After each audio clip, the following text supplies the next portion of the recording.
Olá! Essa é a aula que eu imagino que você mais queria ter encontrado nesse curso e eu tenho que te contar que é a aula que eu mais relutei em fazer, que eu mais travei em gravar. Só para você ter uma ideia, eu já comecei e apaguei umas 10 vezes aqui. Sobre o que é essa aula? Como identificar a criança do movimento. E por que eu travo quando eu vou falar disso, me dá até um arrepio na espinha. E me preocupa eu trazer um conteúdo desse, porque eu tenho muito receio do uso que vai se fazer disso, da expectativa que o mundo adulto vai fazer disso. E eu queria contar para você algo bem importante antes de trazer alguns dados aqui. Primeiro ponto que eu já falei ao longo do nosso curso, mas que eu repito: uma criança que se movimenta muito, ela vai incomodar. Ela incomoda o mundo adulto. O mundo adulto, que é o mundo que nós habitamos, eu que estou aqui, você que está aí me escutando, é um mundo que quer descanso, que quer sossego, que quer sentar para almoçar com calma, que quer, quando tem um compromisso, conseguir organizar as coisas para ir para o compromisso, que quer que quando fala com o filho escuta e responde prontamente. O mundo adulto é um mundo que anda meio cansado, que anda meio arrastado, cada uma de nós com as suas histórias, com as suas dores internas, com as suas feridas, com os seus cansaços do cotidiano. Então, a gente vai lá para o nosso trabalho, seja fora de casa, seja no cotidiano da casa, seja um trabalho home office além do trabalho da casa, e a gente quer ter um pouco de paz, né? Eu escuto isso muito das mães, às vezes eu sinto isso, nossa, eu queria chegar em casa e chegar e ter a surpresa de Mel e Ian já de banho tomado, jantadinhos, já até dormindo. Nossa, que surpresa! Um dia eu chegar e esse cenário estar posto assim. Eu não vivo esse cenário nem um dia aqui em casa, zero, nenhum. Porque, só contar para você um pouquinho do meu contexto nesse final do dia. Eu sempre tô sozinha em casa com os dois, porque o meu marido trabalha e chega em casa, ele trabalha até mais tarde, chega em casa umas 8 horas da noite e os meninos dormem mais cedo. Então, banho, jantar e o fazer dormir tá comigo, numa hora do dia em que eu já tô menos disponível fisicamente e emocionalmente. Então, o esforço que eu faço para conduzir o final do dia, ele é sobremaneira muito maior do que como eu conduzo no início do dia, de tarde, no início da tarde. E por que eu faço essa introdução? Para dizer que uma criança do movimento, ela demanda da gente uma entrega maior, um acompanhamento maior, uma escuta e um cuidado maior, em vários sentidos que eu vou trazer para você nas próximas aulas daqui desse curso, tá? E dito isso, o que acontece? Ela vai incomodar porque vai nos demandar muito. E como nós vivemos num contexto social e cultural que valoriza a eliminação rápida do sofrimento, isso é muito comum hoje. Uma pessoa está vivenciando, por exemplo, um luto, perdeu um ente querido, terminou um casamento, saiu de um emprego que gostava muito, perdeu algo precioso, ela está vivendo um luto, ela chora, fica triste, perde um pouco o apetite, perde o ânimo para algumas coisas. É muito comum, no meio desse luto, essa pessoa escutar: não, mas procura um psiquiatra, vai tomar um remedinho nossa, mas tá muito. Como as pessoas não sabem lidar hoje, tá muito confuso, né? Tá muito sutil aí essa diferença entre a tristeza, o sofrimento, o luto e um adoecimento, né? E isso está acontecendo de uma forma muito evidenciada, especialmente para nós que somos da área da saúde. Para mim, por exemplo, eu recebo, né, semanalmente, atendo pessoas, mulheres, homens, famílias, e eu escuto as dores, eu escuto as angústias, eu escuto os caminhos que vêm sendo buscados, eu escuto as sugestões que vêm sendo dadas para as pessoas.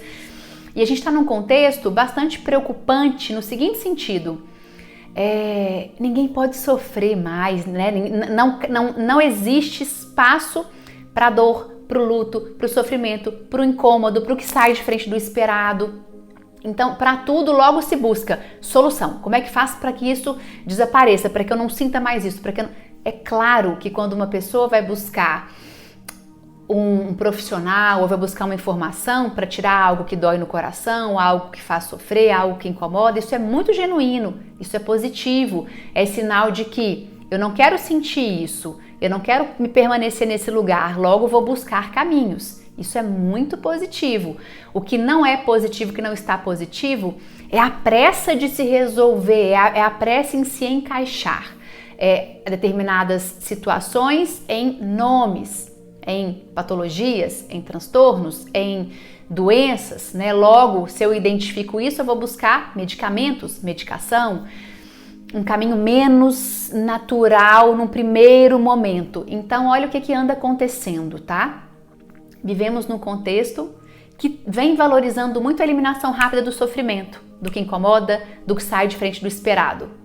Haja visto as redes sociais, em que a gente está sempre sendo bombardeado com fotos lindas, vídeos lindos, depoimentos maravilhosos, a gente olha para a vida do outro e acredita que está todo mundo super bem, um casamento maravilhoso, um relacionamento maravilhoso, quando na verdade um casal pode ter tirado uma foto linda porque era Dia dos Namorados, depois da foto foi cada um para o seu celular, cada um para o seu canto, né? Ou eu posso tirar uma foto maravilhosa, chamar um fotógrafo na minha casa, fazer aquele cenário maravilhoso com os meus filhos, tá, tirei a foto. Dali a 5 minutos tá toda a casa caindo, de cabeça para baixo, todo mundo nervoso, brigando. Isso acontece aqui também. Mas as redes sociais nos fazem acreditar que a vida tá plena lá fora, todo mundo tá pleno lá fora, o trabalho dos sonhos, férias dos sonhos, né? E eu atendi uma mulher, ela me contou uma coisa que me marcou muito. Ela disse que ela fez a tão sonhada viagem para a Europa, né? Ela juntou, ela se preparou financeiramente durante anos para isso, finalmente fez a viagem com as amigas e quando ela ela falou que foi ruim, porque ela e as amigas se desentenderam, então foi a pior viagem da vida dela. Mas ela fez todas aquelas fotos maravilhosas nos pontos turísticos, rindo. E como eu estava acompanhando, né, nas redes sociais, ela, porque acompanhei esse processo dessa conquista, então eu via as fotos e falava, uau, que delícia, ela tá vibrando. E quando ela chegou na primeira sessão pós-viagem, ela estava despedaçada emocionalmente, contando do quão terrível foi aquela viagem. Então a gente vê tudo muito maravilhoso nas telas lá fora, junto com uma pressa do nosso contexto, né? Os adultos, eu escuto muitos adultos dizendo assim: as crianças dessa geração são muito apressadas, são imediatistas. E eu discordo em gênero, número e grau. Criança não tem nada de imediatista, criança degusta a vida. Presta atenção na sua criança pequena, olhando para as coisas, começa a chover, cai uma gotinha no vidro, ela quer acompanhar a gotinha no vidro, né? Ela tá escovando os dentes, aí a pasta de dente cai na pia, ela já tá criando um cenário, ela vai almoçar, ela quer fazer um desenho no prato dela. O mundo adulto que apressa. Vamos, termina esse almoço, tá na hora, a gente vai atrasar. Anda logo, menino, tá enrolando para escovar dente de novo. Levanta dessa cama, a gente vai atrasar. É o mundo adulto que a criança ela vai se tornando apressada e imediatista na relação com o mundo adulto. Então, o adulto quer que a criança coma muito e engula mais e mais rápido, ele põe uma tela na frente dela e vai lá, enfiando comida. O adulto quer que a criança, o nosso universo, que tem feito isso com as crianças, né? Então, essa pressa em tem algo aqui na minha casa que está acontecendo, minha criança está fazendo tal e tal comportamento, deixa eu fazer uma pesquisa aqui na internet, deixa eu já buscar caminhos. E o que tem acontecido que é muito grave e que me faz fazer essa introdução de mais de 9 minutos é que as nossas crianças vêm pagando um alto preço. A infância vem sendo patologizada e as crianças medicalizadas, muitas vezes de forma apressada, equivocada e bastante irresponsável até. Então, quando eu abro uma aula para falar como identificar uma criança do movimento, eu vou fazer 1 milhão de ressalvas aqui, para que você não use esse contexto não use esse conteúdo de uma forma equivocada, de uma forma irresponsável, de uma forma ruim, né? A minha intenção não é que você que está aqui saia olhando para as crianças. Eu vou fazer um checklist aqui para enquadrar, para diagnosticar. Não é para fazer diagnósticos, é para te ajudar a... Como que eu posso dizer? É para te ajudar a refinar o seu olhar. Opa! Esse tipo de comportamento, será que essa criança que está demandando tanto, que está até mobilizando esse incômodo, não está? Ela não pode ser uma criança que tem essa necessidade, né? Eu quero que você venha por esse viés. De acordo com dados da Anvisa, no estudo comparativo de 9 anos, lá no ano de 2020, houve um recorde na compra de psicoestimulantes no Brasil. E imagino que não por acaso, né? 2020 foi o ano que começou a pandemia, enfim. Mas dentre esses psicoestimulantes está o metilfenidato, que é utilizado para o tratamento do TDAH, transtorno do déficit de atenção e hiperatividade.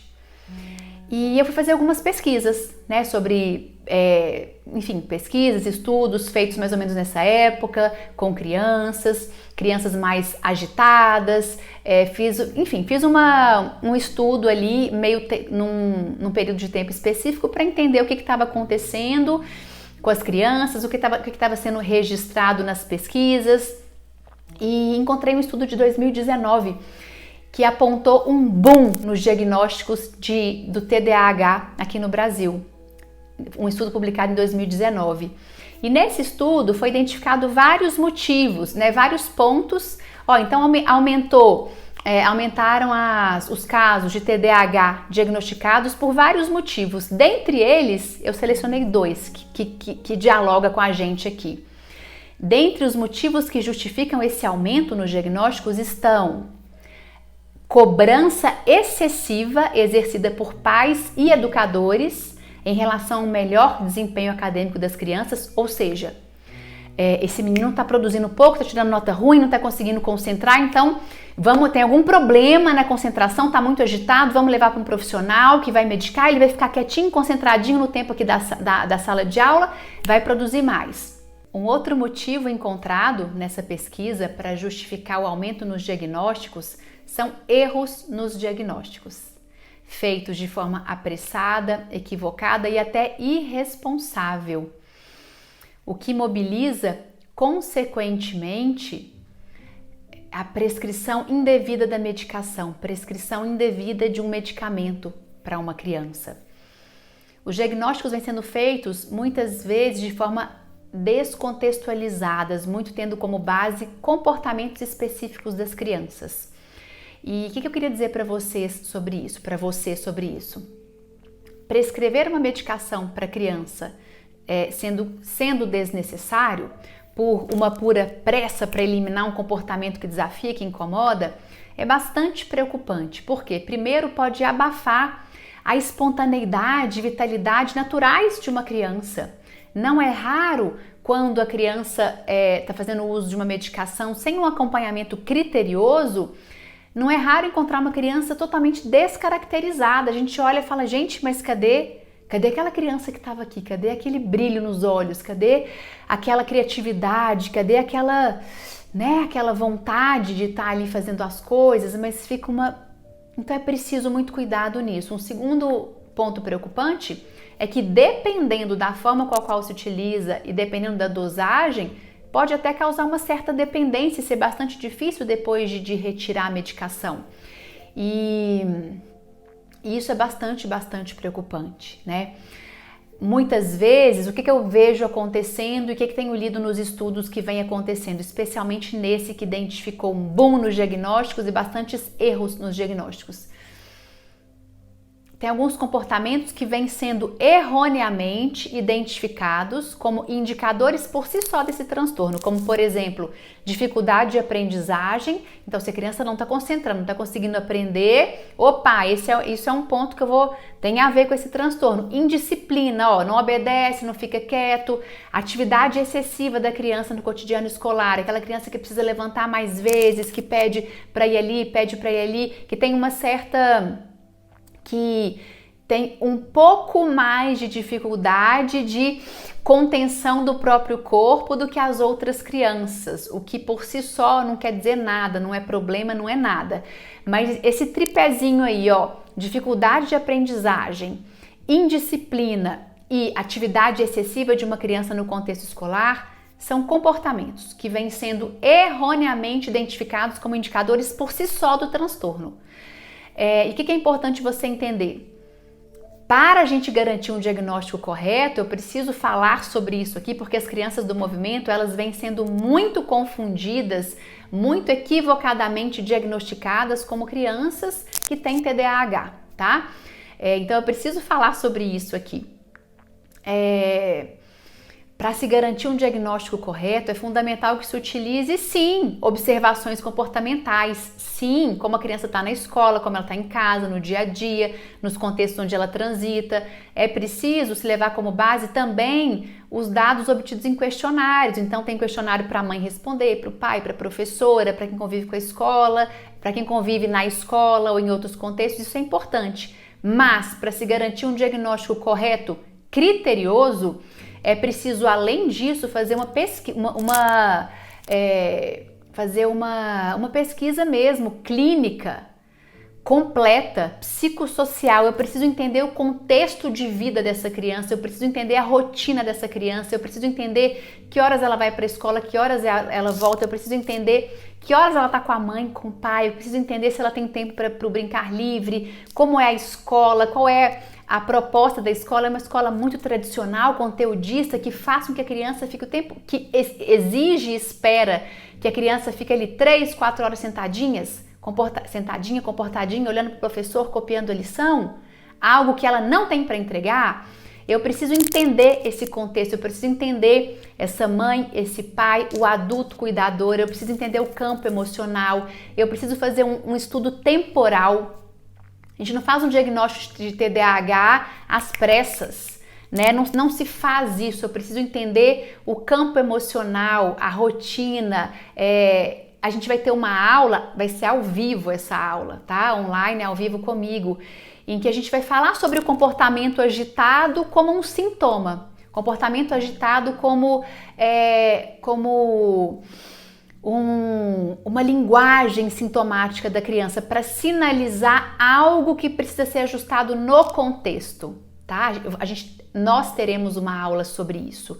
Então, é bastante irresponsável um diagnóstico feito em uma sessão, em 2 sessões, baseado só em comportamentos, quando eu não faço uma avaliação clínica, tá? E um diagnóstico criterioso, ele é feito em conjunto, família, educadores, ou seja, o contexto escolar ele é muito bem-vindo para ajudar, mas esse diagnóstico não vem da escola. E no consultório de psicologia vem aparecendo muito crianças já pré-diagnosticadas. Lá já falaram que ele tem TDAH, que tem certeza, a coordenadora, a psicopedagoga, né, enfim, já tem anos de experiência, bateu o olho e já falou que é isso aí.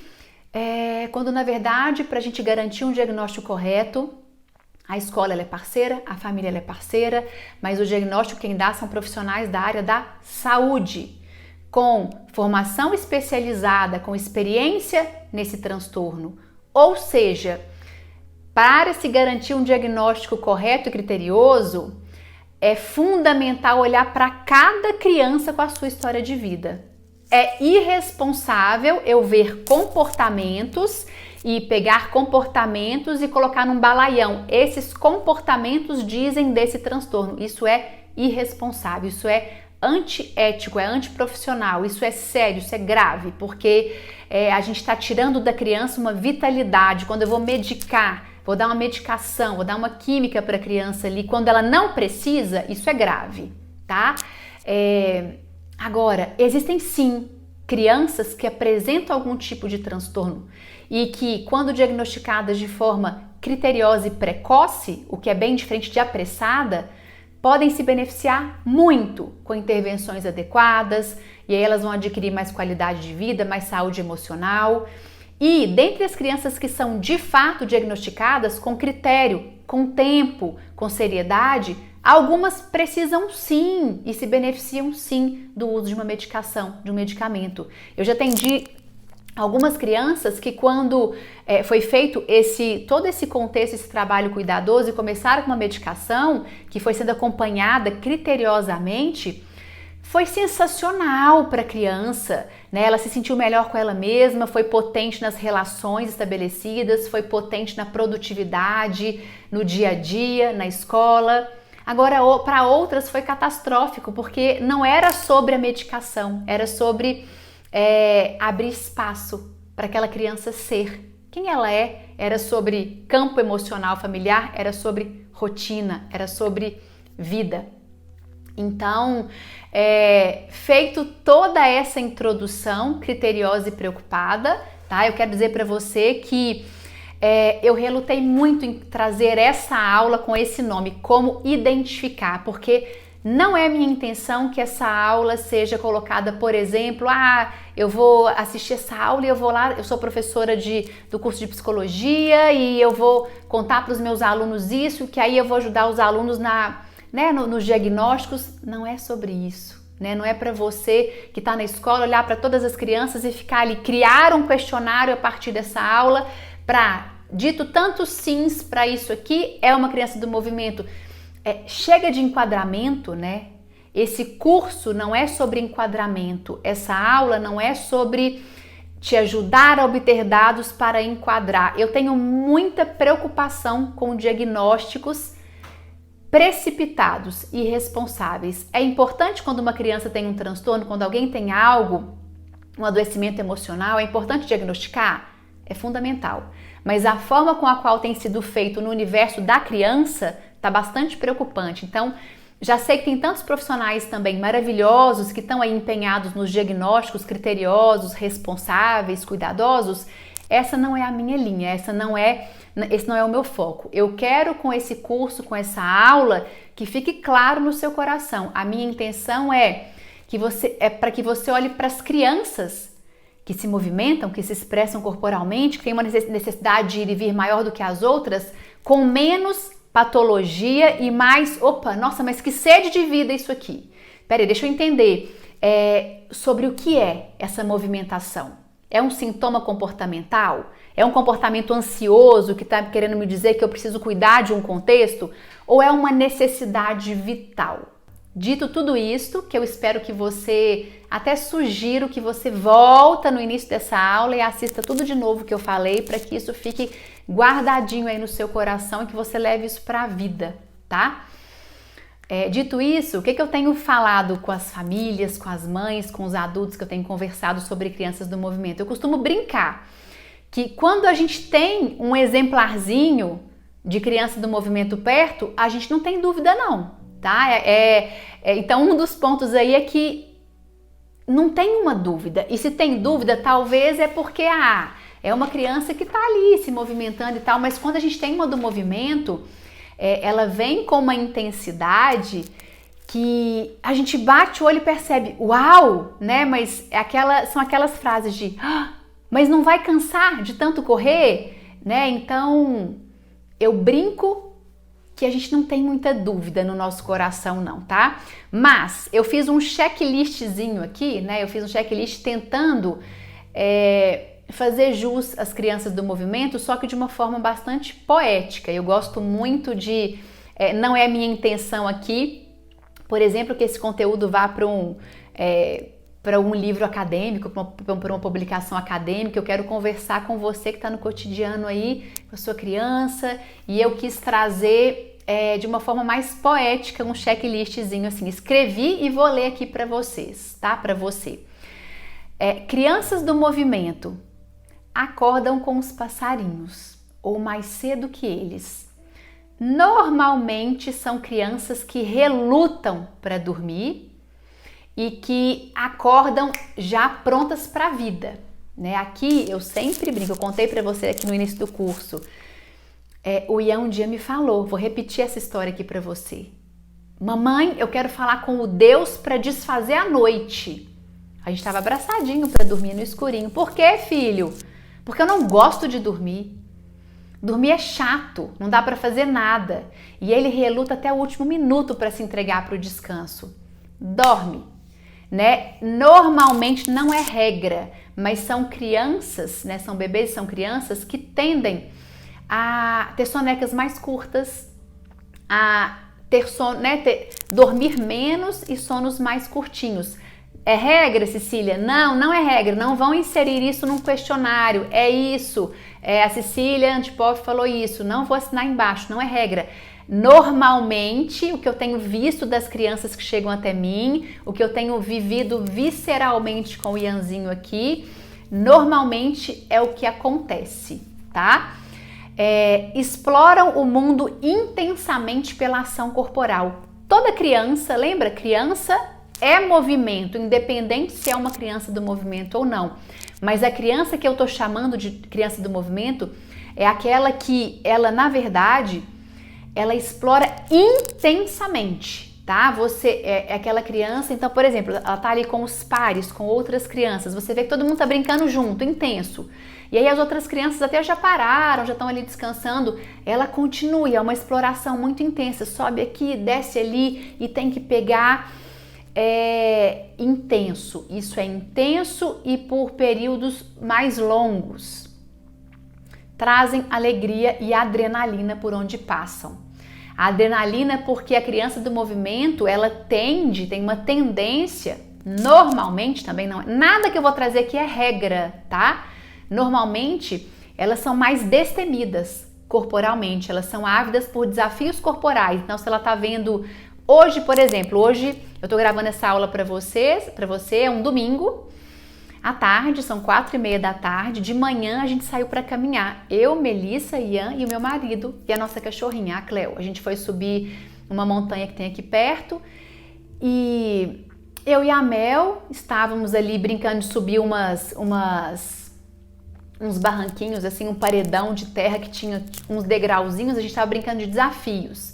Então, cada hora a gente subia num desafio, primeiro do mais fácil para o um pouco mais difícil, e o Ian não estava ali. E eu e a Mel fomos treinando, desafio 2, 3, cada percurso mais difícil que o outro.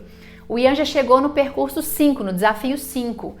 Enquanto a Mel estava pelejando para subir, e eu também, na hora que eu olhei para o lado, ele já estava no alto de nós duas. Eu tive que correr para segurar. Falei, Ian do céu!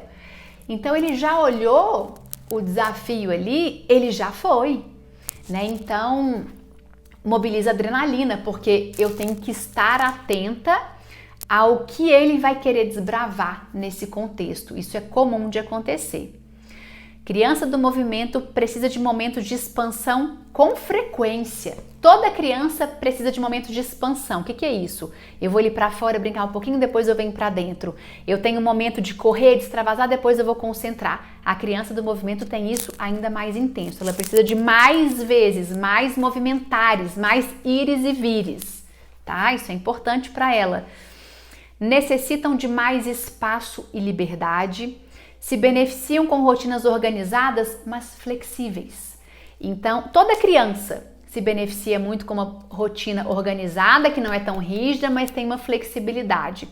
A criança do movimento, por ter essa necessidade de expansão e contração com uma fluidez maior, ela vai demandar uma flexibilidade ainda maior. Eu lembro uma vez que a gente estava viajando de carro, a gente foi para o sítio de uns amigos que era um pouco longe, e como a gente precisou parar várias e várias vezes, porque o Ian estava ficando muito nervoso, muito irritado, e eu lembro uma hora que meu marido falou, nossa, mas de novo? Eu falei, amor, de novo.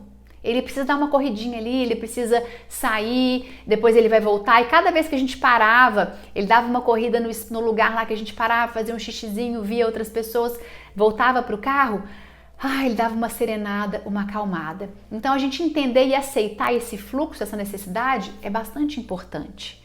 Crianças do movimento se acalmam em contato com terra, grama e natureza. Seu exemplarzinho, seu pacotinho tá muito nervoso aí, vai pra terra. Molha a terra, vai pra grama, andar descalço, vai começar a cuidar das suas neuras também. Eu já escutei de várias mães, Cecília, mas eu morro de aflição do meu filho ficar descalço na terra, na grama, quando vai em parque, nesses lugares, eu fico toda preocupada com sujeira, com isso, com aquilo. Olha que importante você entender que você precisa cuidar disso em você, para que o seu filho tenha o que ele tanto precisa, que é esse contato com a natureza. Nós somos seres naturais, criança é natureza, eu sou natureza, você é natureza. A criança se acalma nesse contato, crianças do movimento ainda mais. Criança do movimento vai te tirar do sofá, é aquela criança que sabe assim, quando a gente encontra, eu fui encontrar com as minhas amigas com os filhos, na casa de uma delas, e aí uma hora eu olhei, estavam todas sentadinhas lá, conversando, tomando um cafezinho da tarde, comendo bolinho, e eu pra lá e pra cá pro Ian, eu falei, gente, que saudade de ficar sentada, né?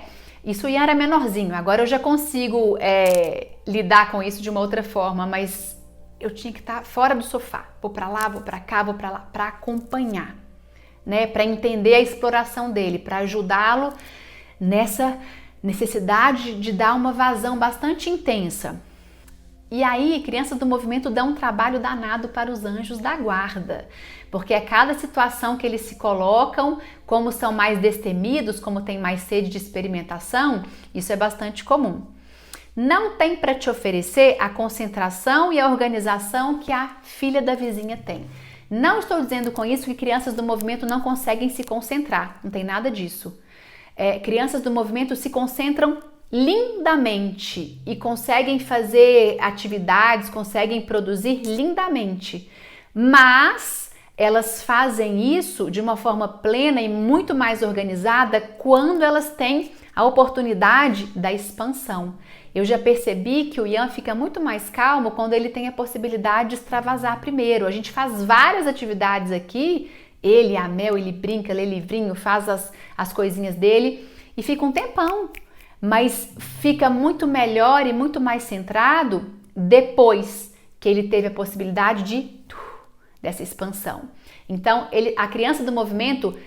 Cecília, então a criança do movimento tem dificuldade de concentrar, de ficar quietinha? Não, não tem. Mas pode ser que o tempo de concentração dela seja mais curtinho do que da outra criança, porque, lembra, ela tem um fluxo do ir e vir mais intenso e mais fluido. Vamos pensar no mar, num dia de praia, tá? Sabe quando você vai na mesma praia, aí um dia o mar tá calmo, vem uma ondinha ali, ela volta, vem ali, ela volta, no dia seguinte tá aquele mar que vai e volta, a onda muito mais intensa, né? Aquele fluxo de onda. É como se a criança do movimento fosse o mar um pouco mais intenso. Ele vai e ele volta, ele vai e ele volta. E por exemplo, aqui eu tenho a Mel, que eu poderia dizer que é o meu mar calmo. Ela tem necessidade de expansão, de brincar, de se jogar. Ela também pula, ela também corre, ela faz as macaquicezinhas dela, né? As brincadeiras dela. Mas é numa outra vibe, é num outro fluxo. E o Ian é o mar mais intenso, é o mar mais agitadinho assim. Então, mas ele tem, a criança do movimento também se concentra, também produz, tá? Criança do movimento tem uma linda missão nessa vida, como todas as crianças, e uma aprendizagem que eu venho tendo com meu filho que eu queria trazer para você. Talvez o que as crianças do movimento mais têm para nos ensinar é que a gente precisa se movimentar, e que movimento é saúde, que movimento é potência, que movimento é sede de vida. Elas nos convocam para fora, nos convocam, né, para essa expansão. E crianças do movimento precisam de espaço para serem quem são. Simples e profundo assim. Quanto mais espaço e liberdade são proporcionadas para essas crianças, mais elas se abrem para concentração, para produtividade, mais elas cooperam, mais elas colaboram. E do contrário, quanto mais você quer enjaular a criança do movimento, quanto mais você quer acalmá-la à força, quanto mais você quer privá-la do livre movimentar, mais você vai estancando aquela energia, mais ela vai ficando nervosa, irritada, e na hora que ela tiver a oportunidade, vai ser aquele furacão e vai ser muito pior.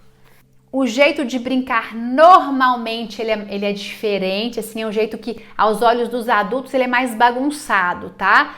Não é regra, mas ela precisa pegar mais brinquedos, ela tem uma necessidade de uma busca mais intensa. Então eu posso comparar aqui, por exemplo, o brincar da Mel, não com a idade dela, porque ela tem 7 anos, mas na própria idade do Ian, quando ela tinha 3 anos, e comparar não no sentido de quem é o melhor e o pior, mas como no nível de referência. E a necessidade do Ian de de mais coisas, de mais experiências, né? De mais, não necessariamente mais brinquedos, tá? Mas é um brincar mais espalhado, é um brincar que muda o contexto com mais frequência também. E normalmente, também não é regra, são bebês, tanto de colo quanto aqueles maiorzinhos, que recusam, que tem mais resistência com sling, aquele paninho, né, que você amarra o bebezinho, com carrinho de bebê, com aquelas cadeirinhas de alimentação. Então, por exemplo, a Mel, eu andei com ela no sling até 2 anos de idade, eu achava uma delícia, só que eu virava ela pra frente, eu amarrava ela assim no meu corpinho, ela ia balançando as perninhas, a gente ficava ali grudadinha. O Ian eu nunca consegui, eu fui tentando em várias fases da vidinha dele de bebê, pequenininho, maiorzinho, nunca consegui. O que eu consegui foi um banquinho que eu amarrava aqui na minha cintura, que eu vi na internet, achei sensacional, mas é um banquinho que não tinha nada prendendo ele. Ele sentava no banquinho preso na minha cintura e eu segurava ele com a mão assim, mas é como se ele estivesse solto no meu colo. Cadeirinha de alimentação, ele quase não ficou, porque ele é aquela criança que gosta de dar 2 colheradinhas, ele precisa sair, dar uma desbravada na sala, volta, senta na mesa de novo.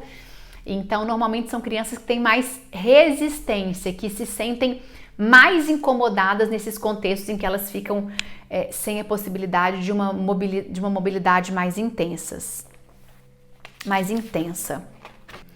E eu acho que eu trouxe um pouco do que eu acho significativo para você aqui começar a olhar para sua criança. E só para a gente fechar essa aula, não é minha intenção com esse curso, não é minha intenção com essa aula ser um parâmetro de referência para diagnósticos, para mais lugares, mas eu quero te ajudar a refinar o seu olhar. E eu quero te ajudar a olhar para esse movimento com uma outra lente. Opa, peraí, eu estava achando que era um problema, agora eu estou entendendo que é uma necessidade. Eu estava achando que era uma patologia, que era sinal de transtorno, de doença. Estou entendendo que é vitalidade, é potência, é sede de vida. É sobre isso.